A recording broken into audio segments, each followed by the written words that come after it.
Oi, turma, boa tarde. Eu vou iniciar a apresentação do grupo 3. O nosso grupo ficou com o tema Lei Processual Penal no tempo, no espaço e a sua interpretação. Eu vou começar a apresentação falando um pouco sobre a Lei Processual Penal no tempo e a sua aplicação. Para começar, a gente tem o artigo 2º do Código de Processo Penal, que diz: a Lei Processual Penal aplicar-se-á desde logo, sem prejuízo da validade dos atos realizados sobre a vigência da lei anterior. Isso traduz o princípio do efeito imediato, ou do tempus regit actum. Isso significa que, a partir do momento em que a lei processual penal ela está em vigência, ela vai ser aplicada, independente das aplicações anteriores ou posteriores. Com isso, a gente vai ter duas consequências. A primeira é que os atos processuais praticados no período de vigência da lei revogada não estarão invalidados, em virtude do advento de nova lei, ainda que essa importe em benefício do acusado.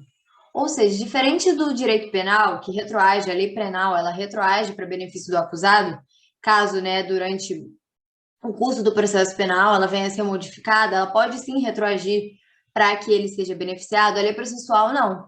Então, se a lei dizer respeito de alguma matéria que seja de processo, alguma matéria formal, ela não vai retroagir, ela somente vai ser aplicada no momento em que ela estiver em vigência. A outra consequência é que a nova norma processual terá aplicação imediata, desimportando absolutamente se o fato objeto do processo criminal foi praticado antes ou depois de sua vigência.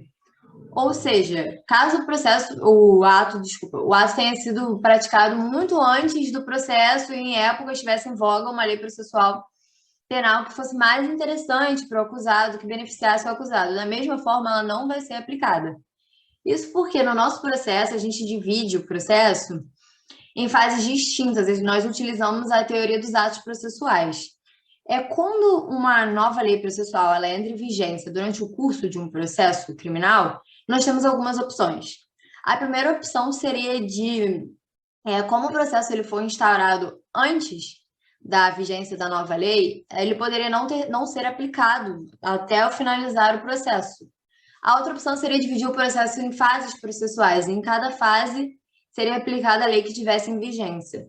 Nós utilizamos a teoria dos atos processuais, que divide o processo em cada ato, cada relação triangular, juiz, acusado e autor, aqui no caso do processo criminal, o Ministério Público, o acusado e o juiz.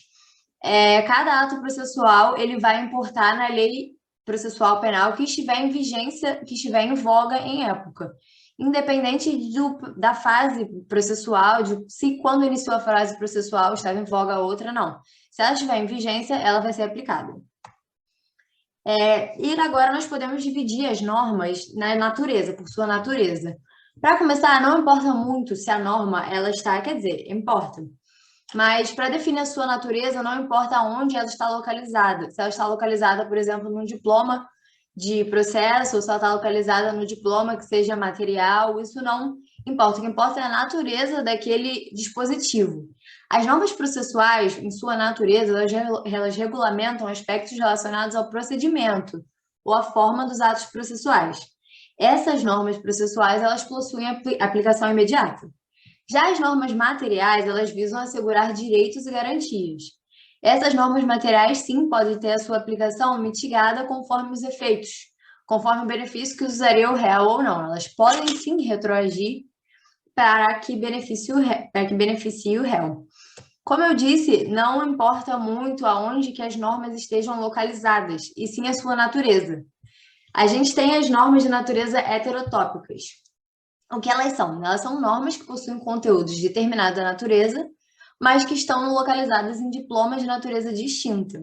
Existem as normas inseridas em diplomas processuais penais que possuem conteúdo material.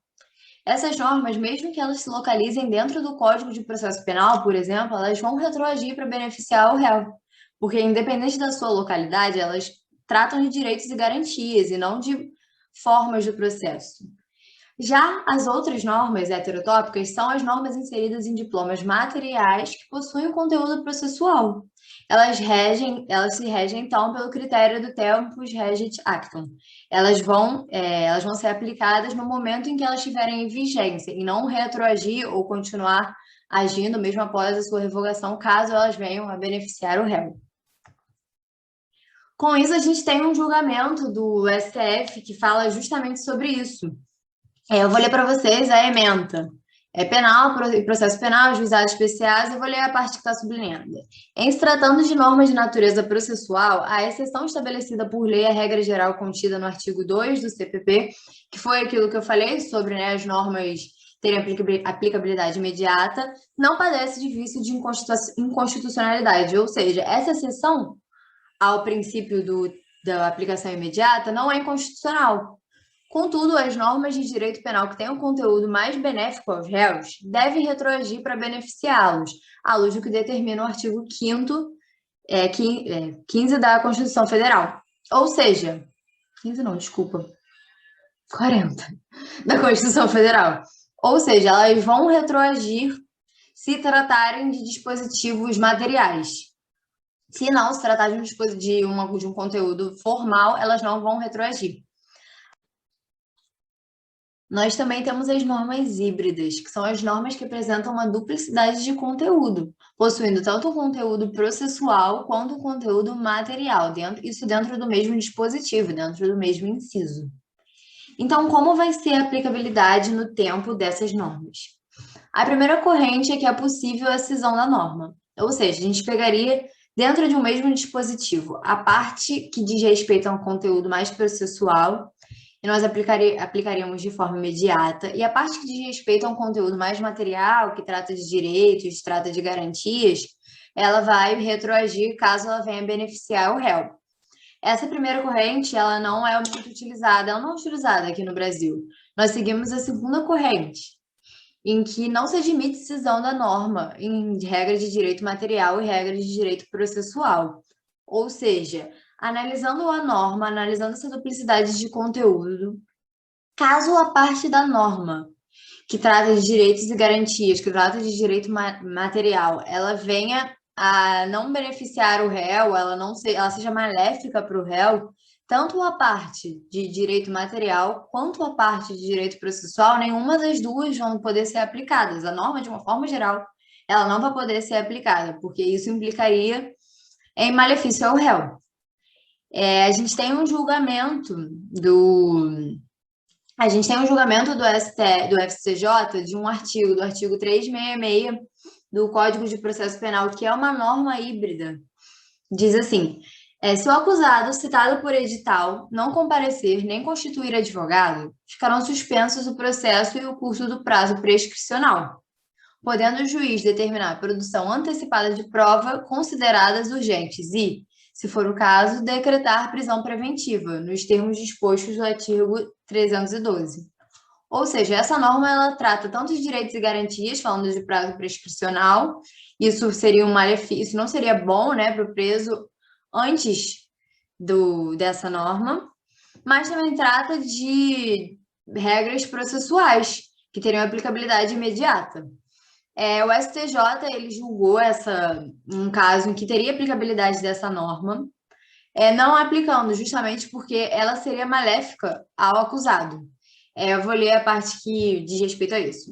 A Lei 9271, de 96, que deu nova redação ao artigo 366 do Código de Processo Penal, impedindo que o réu fosse processado até o trânsito em julgado, quando citado por edital, não se aplica ao processo em tela, uma vez que o delito atribuído ao paciente teria sido cometido no ano de 1992, e sua citação é editalícia, realizada em 1994, antes, portanto, da mencionada mudança legislativa, razão pela qual não existe nulidade pelo prosseguimento do feito à revelia do acusado, tampouco pela inexistência de suspensão do processo do curso do prazo prescricional.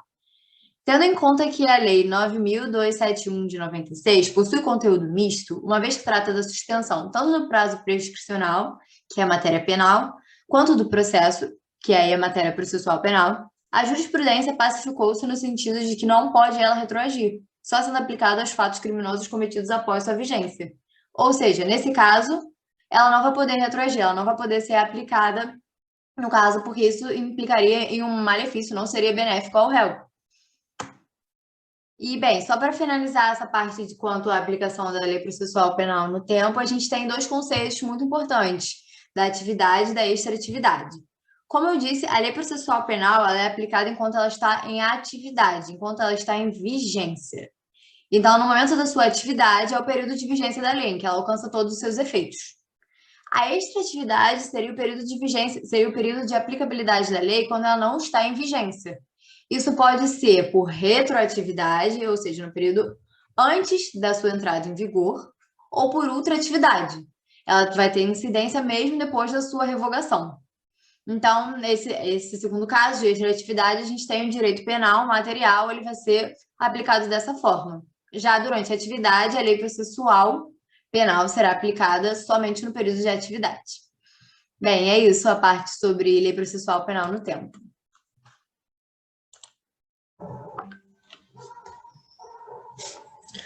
Já quanto à aplicação da lei processual penal no espaço, trata-se de uma limitação dos efeitos da lei a determinado território, como uma forma de afirmação da soberania do Estado. Assim, o estudo da aplicação da lei processual no espaço é nada mais que um entendimento de quais territórios e situações em que se pode aplicar a lei processual penal brasileira. Quanto ao espaço, a lei processual penal é regida pelo princípio da territorialidade, que é previsto logo no artigo 1º do Código de Processo Penal, se impondo a aplicação do lex fori ou locus regit actum. Adotado como uma regra no ordenamento jurídico brasileiro, o princípio da territorialidade significa que se aplicará sempre o Código de Processo Penal quando houver uma demanda penal tramitando nos órgãos judiciários brasileiros, ressalvadas as exceções indicadas no artigo 1º. Dessa forma, a lei processual penal tem eficácia em território nacional e o Código de Processo Penal regulará todos os processos que vierem se desenvolver em território brasileiro, por infrações cometidas no país, em respeito ao princípio do locus regit actum. Cometido o crime dentro do território nacional, será a autoridade brasileira, então, a responsável por punir o responsável pelo crime. Isso também não obsta à incidência do princípio da extraterritorialidade, uma vez que o crime pode ser totalmente ter seu resultado no Brasil, e mesmo assim ser julgado segundo as leis penais e processuais brasileiras. Nesse caso, é o Código Penal que exclui a jurisdição estrangeira, e não o Código de Processo Penal. É o que dita Renato de Lima nessa passagem que eu indico aqui. Assim, mesmo que o ato processual tenha que ser praticado no exterior, como uma citação, intimação, interrogatório, oitiva de testemunha, dentre outros, a lei processual penal a ser aplicada é a do país onde tais atos venham a ser realizados. Na mesma linha, aplica-se a lei processual brasileira aos atos referentes às relações jurisdicionais com autoridades estrangeiras que devam ser praticados em nosso país, tal como os cumprimentos de carta rogatória, homologação de sentença estrangeira, procedimento de extradição, dentre outros. Cabe à análise também, quanto à menção ao princípio da extraterritorialidade, de que a lei penal no espaço se rege pelos princípios da territorialidade e extraterritorialidade. Isso é, aplica-se a lei penal brasileira também aos crimes ocorridos no exterior, quando preenchidos os requisitos previstos no artigo 7º do Código Penal. Já a lei processual penal no espaço, como já vimos, orienta-se apenas pelo princípio da territorialidade. Como já destacado também no artigo 1º, existem certas exceções ao princípio da territorialidade.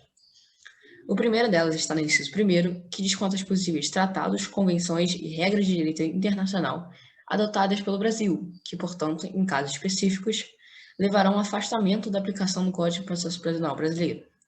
Um exemplo dessa situação seria a imunidade diplomática de autoridades estrangeiras trazidas na Convenção de Viena sobre Relações Diplomáticas, o que implica na impossibilidade de se prender ou julgar essas autoridades no território brasileiro, mesmo que cometam algum crime. As outras exceções estão nos demais artigos 2, 3, 4 e 5, e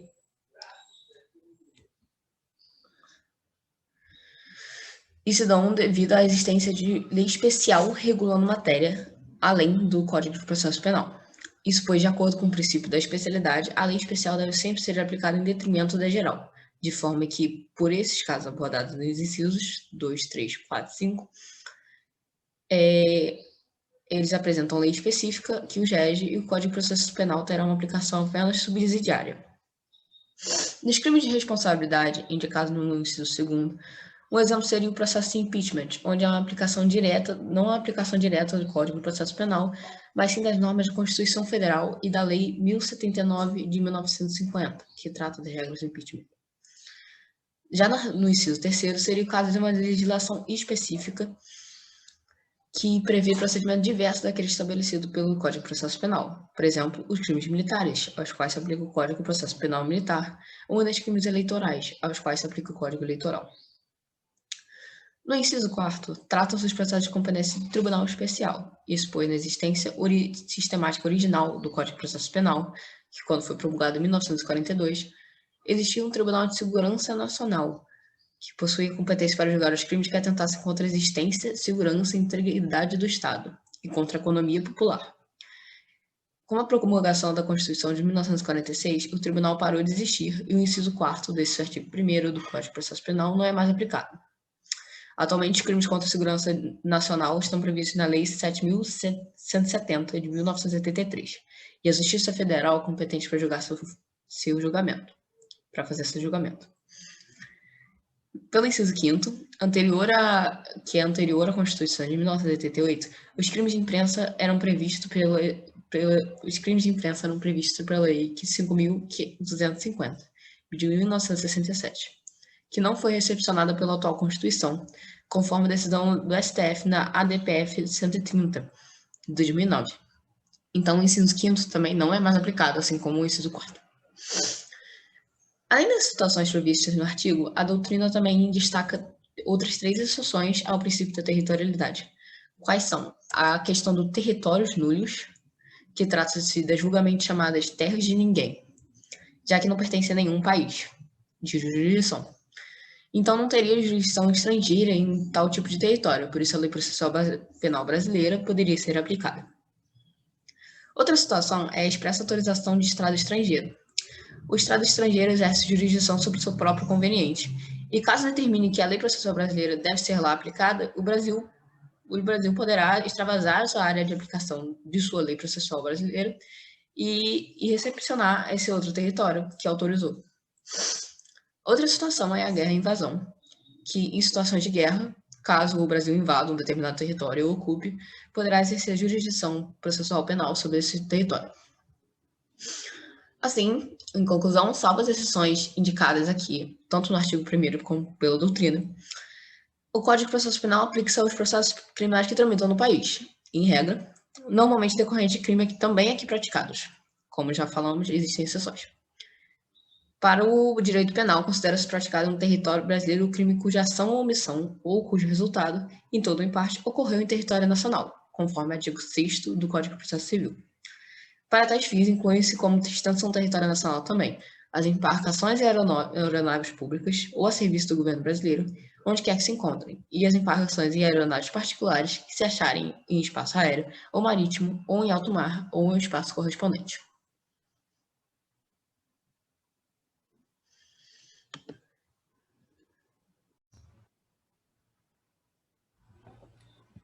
Pois bem, agora que nós já discutimos a lei processual no tempo e no espaço, o próximo tópico do nosso trabalho vai dizer respeito à interpretação da lei processual. Em primeiro lugar, a gente traz aqui um conceito base de interpretação. Nas palavras Fernando Capês, a interpretação é a atividade que consiste em extrair da norma seu exato alcance e real significado. Deve buscar a vontade da lei, não importando a vontade de quem a fez.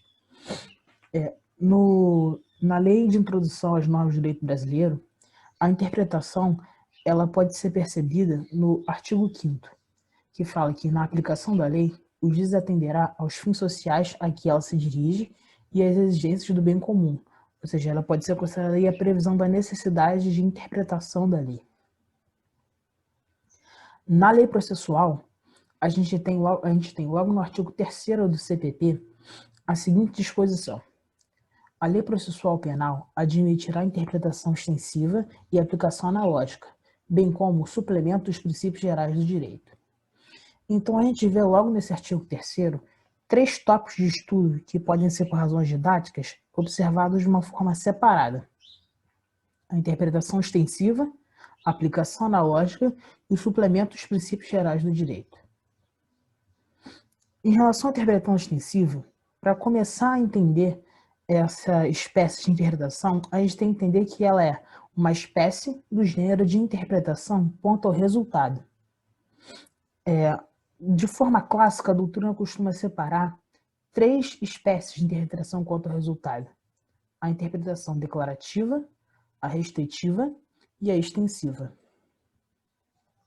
Então, vamos aqui primeiro estudar a declarativa e a restritiva para que a gente possa ter um panorama geral da interpretação quanto ao resultado e entender melhor a interpretação extensiva que é prevista de forma expressa no artigo 3º do Código de Processo Penal. Para Fernando Capês, a interpretação declarativa é quando há perfeita correspondência entre a palavra da lei e a sua vontade. Então, a interpretação declarativa ela é marcada pela ausência de qualquer forma de ambiguidade no texto normativo, né? O espírito da lei, né? A vontade da lei, como o Capês fala, e o texto normativo, eles têm que coincidir. Um exemplo clássico que a doutrina trabalha na lei processual é o artigo 8º do CPP, que fala que, havendo prisão em flagrante, será observado o disposto do capítulo 2º do título 9 desse livro. Então, nesse caso, você não teria margem para interpretar, você não teria ambiguidade nenhuma. Você tem uma prisão em flagrante e você vai observar o disposto que está sendo afirmado no artigo 8º. Mas vale aqui ressaltar que uma parte da doutrina questiona a possibilidade de existência de interpretação declarativa.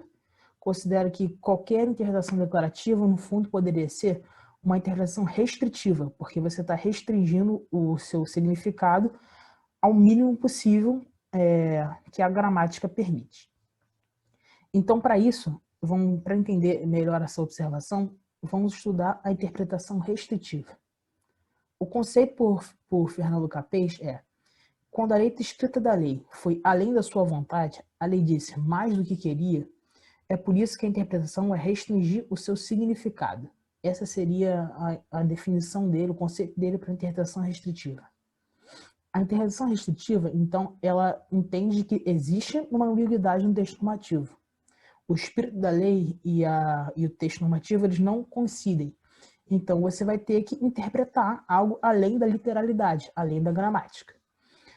A interpretação restritiva, ela é quando você entende que o texto normativo ele é mais amplo do que o espírito da lei, na verdade, indica. Então, um exemplo que trago aqui no livro do Guilherme Nucci é a questão na lei processual, são os artigos 564, inciso 1º, junto do artigo 572. Porque essa é a parte do Código que fala da questão da incompetência como uma causa de nulidade do processo. Só que, nesse caso, ele trataria a incompetência numa interpretação literal. Toda incompetência seria uma causa de incompetência absoluta. Mas a doutrina e a jurisprudência passou a fazer uma interpretação restritiva em relação a esse significado, que eu consideraria que a incompetência territorial ela é, na verdade, relativa. E, por último, chegando finalmente na interpretação extensiva, ela é o caso oposto da interpretação restritiva. Ou seja, é quando a lei escrita ficou aquém da sua vontade. Ou seja, você precisa quando o intérprete entende que o espírito da lei vai além daquilo que está disposto de forma literária no texto normativo. Então, ela tem uma importância muito grande, né? Ela é disposta de uma forma clara, logo no artigo 3º do CPP, porque ela é uma diferenciação entre a interpretação penal material e a interpretação processual penal. Porque quando você está falando do direito penal material, ele não é permitido que se faça interpretação extensiva. Então, é justamente por isso que você tem dito de forma expressa que você pode, na lei processual, para estabelecer essa diferenciação. Um exemplo clássico que pode trazer de interpretação extensiva, que a doutrina trabalha muito, é a caso da suspeição de um jurado. O artigo 254 do CPP fala o seguinte, que o juiz dar-se-á por suspeito e, se não o fizer, poderá ser recusado por qualquer das partes. E aqui as circunstâncias, as hipóteses dos incisos. Mas ele traz aqui o termo o juiz. A doutrina da jurisprudência entendeu que esse termo, o juiz, na verdade, ele pode ser interpretado de uma forma mais extensiva como o julgador. Então, por isso, essas mesmas causas de suspeição são aplicadas também, por exemplo, para um jurado.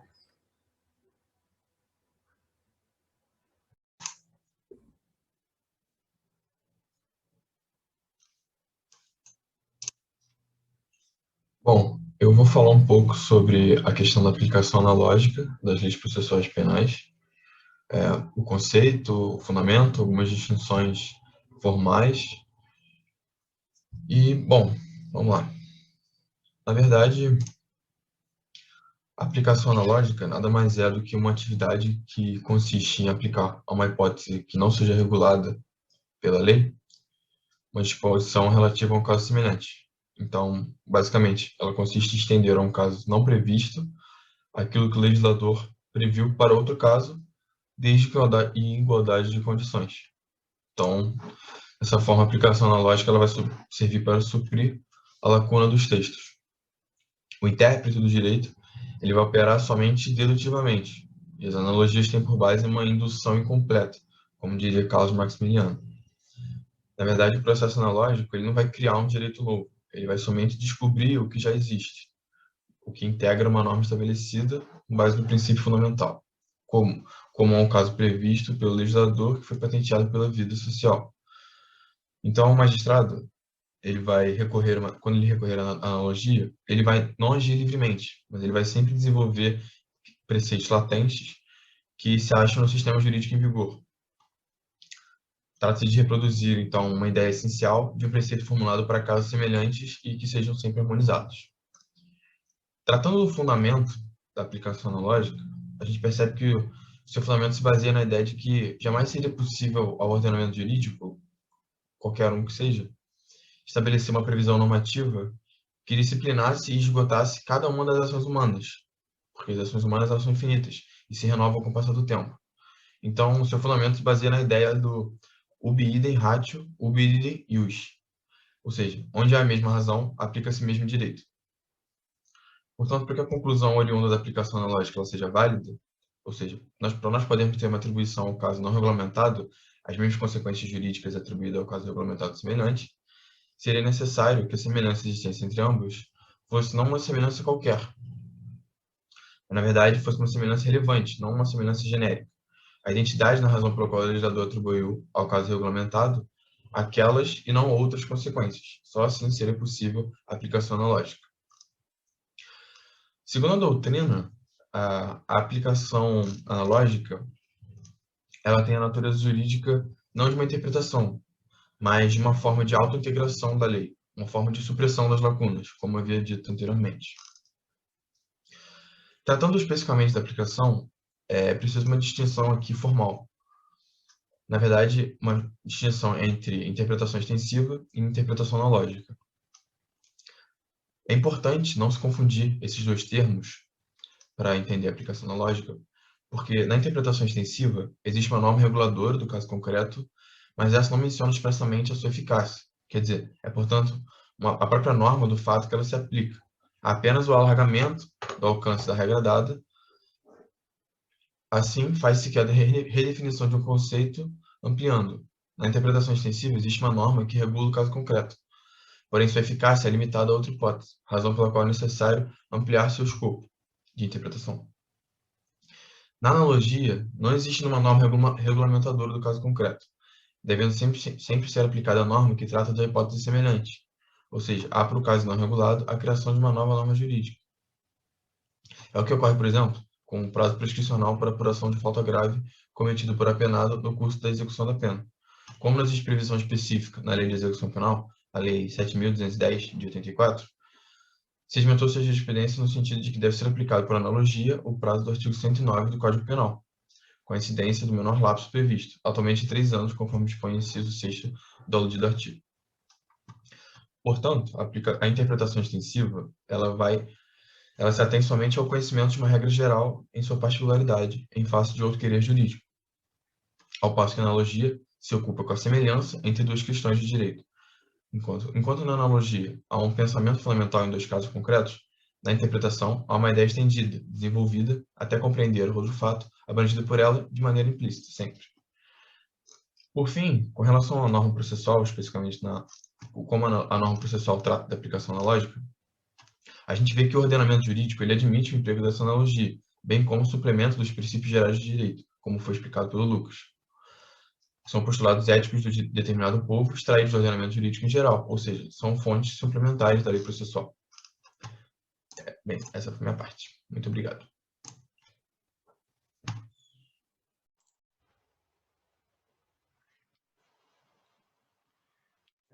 Conforme já exposto pelos meus colegas, a lei processual penal pode ser interpretada de diferentes maneiras, né?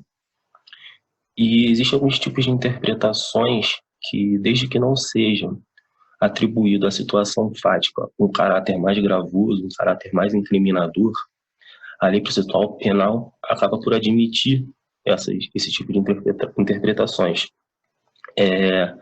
Vale destacar que essas interpretações que nós podemos, esses auxílios interpretativos, né, que nós podemos chamar como suplemento dos princípios gerais do direito, eles se relacionam diretamente com espaço e tempo, né?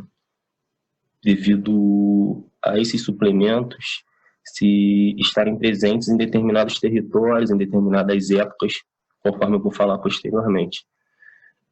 Por quê? Porque dependendo da territorialidade, dependendo do local e da época, as interpretações e aplicações dos princípios podem se dar de maneiras diferentes, visto o costume daquela sociedade, tendo em vista o que aquela sociedade considera como reprovável ou não, quais são os valores intrínsecos naquela sociedade que podem afetar o processo penal, né? Em geral, falando em si, antes de falar do suplemento, mas falando assim dos princípios, conforme já falado pelo professor em aula, os princípios têm por objetivo auxiliar a aplicação e a interpretação da lei processual penal, né? Como se fosse uma lente de entendimento, e como se fosse uma lente e uma lupa, podendo filtrar e ampliar determinados valores que são consagrados, né, socialmente, aplicando a eles juízos fundamentais. E pode ser que esses princípios sejam implícitos ou explícitos na legislação, mas quando falamos especificamente de suplemento de princípios gerais de direito, nós falamos praticamente de princípios implícitos que não estão previstos em preceitos legais, princípios que são intrínsecos daquela sociedade, mas que não estão positivados. Dispensam, tá? Sagrados em preceitos legais e não necessariamente são princípios pertinentes.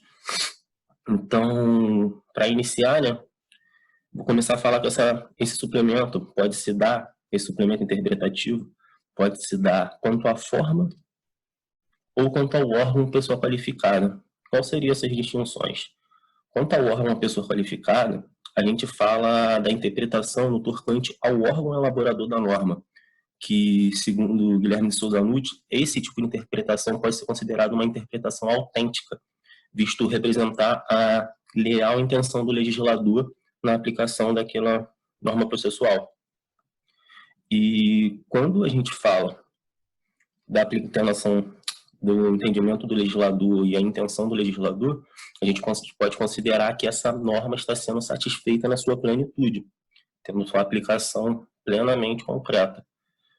E quando a gente fala de uma interpretação relacionando a uma pessoa qualificada, a gente pode partir para uma interpretação doutrinária ou uma interpretação jurisprudencial. Como a gente distinguiria isso? A interpretação doutrinária a gente pega da seguinte forma: como se reiterados conceitos de estudiosos do direito, né, que estudam direito analiticamente, cientificamente, compreendem os conceitos penais de conceitos processuais penais de determinada forma, e exarando esse entendimento para os operadores do direito em geral. E tendo em vista a sua vasta experiência, né, desses doutrinadores, isso pode ser considerado como um auxílio interpretativo da legislação processual penal. E a gente tem um exemplo disso, é o argumento de autoridade, né, que a gente já conhece há bastante tempo, que são utilizados reiteradas vezes em peças de decisões e na aplicação e no entendimento do processo e tudo mais. E, além disso, quando a gente fala de outra interpretação contra a forma, né, que é a interpretação jurisprudencial, a gente vê que essa interpretação jurisprudencial ela visa proporcionar assim, interpretativo de como aquele tema é decidido majoritariamente nos tribunais, apresentando seus fundamentos e tudo mais, com o intuito de guiar o operador do direito, seja ele advogado, seja ele juiz, seja qual for, a uma interpretação mais concisa e uniforme, auxiliando dessa forma, suplementando dessa forma. E apesar de não ser conhecida unanimamente como uma fonte do direito, muitos doutrinadores consideram a jurisprudência como uma fonte do direito, tendo em vista que ela, por si só, consegue estender ou reduzir o conteúdo de aplicação da norma. E um caso que a gente viu recorrentemente acontecer aqui no Brasil foi a possibilidade de prisão após julgamento em segunda instância antes do trânsito em julgado da ação penal, que não é algo previsto em lei, mas a jurisprudência acabou atuando como fonte do direito, restringindo e expandindo a norma, aplicando um entendimento e agora aplicando o outro. Então, apesar de não ser uma fonte imediata, acaba exercendo um papel de fonte imediata e afetando diretamente a interpretação da norma. E, além disso, a gente também tem os costumes, que eles são importantes interpretativamente e podem ser compreendidos também como suplementos de princípios gerais do direito. E os costumes se relacionam diretamente com o aspecto temporal e territorial da norma processual penal. Por quê?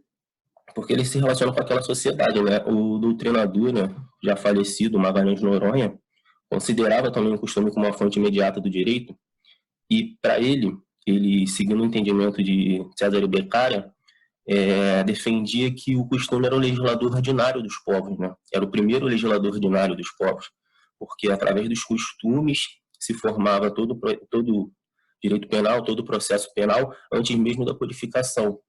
E, apesar disso, ele não pode ser considerado como uma fonte penal. Ele apenas restringe o alcance da lei penal de forma que ela não seja mais gravosa em face do réu. E já levando a consideração de Guilherme Souza Nutti, né, ele ressalta que o costume advém de uma interpretação quanto à forma da lei processual penal, sendo baseada numa prática generalizada, constante na sociedade, que expressa uma época específica, um modismo específico e, consequentemente, gera uma tradição processual que a gente vê até hoje, mas não podendo agir como se lei fosse, sendo apenas um auxílio, como a gente está falando, um suplemento interpretativo que possa auxiliar a aplicação da lei processual penal. E vale destacar a importância do costume no direito penal, na lei processual penal, mas levando em consideração o princípio da reserva legal, que, como falei, apesar do costume definir conceitos, definir procedimentos, definir condutas, a lei processual penal não permite que ele defina crimes, nem comine penas, ou agrave de forma direta, que ele não podendo agir dessa forma. E é importante destacar isso, que além do costume auxiliar na classificação de termos imprecisos e gerar lógicas para compreender o sistema processual penal, ele tem que estar restrito a essa aplicação e a esse auxílio quanto ao processo penal brasileiro. E, além disso, nós temos também como suplemento a equidade, né? A equidade permite com que o intérprete do direito, o intérprete da norma processual penal, aplique o direito de forma equilibrada, moderada, de forma assentada, não permitindo que o direito processual penal seja aplicado com arbitrariedade ou seguindo determinados vieses, mas que ele seja aplicado de forma equilibrada, imparcial e seguindo o bom senso. E, além disso, a interpretação equânime, né, esse suplemento interpretativo visando a equidade, ele tem que ser fundamentado no equilíbrio. e fruto, né, como defende Nutt nesse caso, de uma elaboração científica apurada e concisa, não permitindo que as emoções do operador do direito afetem o desenrolar do processo penal. E, por fim, né, mas não menos importante, né, nós temos os brocardos jurídicos, né, que, apesar de não estarem previstos em legislação, são muito utilizados no auxílio à interpretação, porque são expressões, são axiomas jurídicos, né, não precisam ser provados, são verdades absolutas que não tem como haver dúvida e que não tem como ser provada. São coisas já definidas na sociedade e que permitem trazer a legislação processual penal uma interpretação seguindo determinados valores. E um exemplo dela é a que nós vemos, né, o indúbio pro réu. Em dúvida para o réu. Não está previsto em legislação, não é um princípio, mas é um dos brocardos jurídicos que nós mais vemos no direito processual penal e que é definido como absoluto. Então, essa foi a disposição acerca do suplemento de princípios gerais do direito, que possui uma grande influência no direito processual penal, sobretudo na produção legislativa da lei processual penal, que permitindo o aperfeiçoamento da lei ou não, e seguindo, né, os preceitos da contemporaneidade, né, considerando conceitos específicos de cada sociedade e trazendo isso para dentro do direito processual penal. A gente agradece a atenção do quem estiver assistindo, do professor Zéias, e a gente finaliza aqui nossa gravação.